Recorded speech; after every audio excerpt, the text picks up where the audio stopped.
ஆனால் நீ மீனா கிட்ட பேச மட்டும் இருக்காது. என்னால் நீங்கள் பிரிஞ்சிடக்கூடாது. கூட பிறந்தவங்களை பிரித்த பாவம் எனக்கு வேணாம். ம்.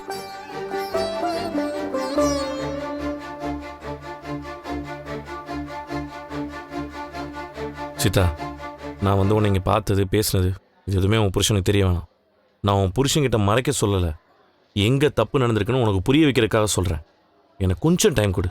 ம், வரேன்.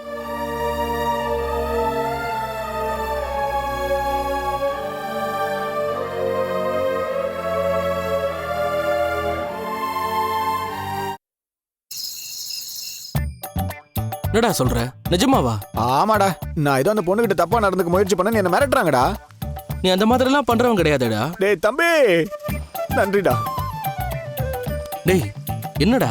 நான் அப்படி பண்ணிருப்பேன்னு சந்தேகப்படாம நான் அப்படி பண்றவன் இல்லைன்னு சொன்ன பாத்தியா? டேய் அந்த அளவுக்குலாம் நீ ஒருத்தர் இல்லடா. நீயே ஒரு பயந்தவன். அண்ணிய மீறிலாம் நீ எதுவும் பண்ண போறதில்ல.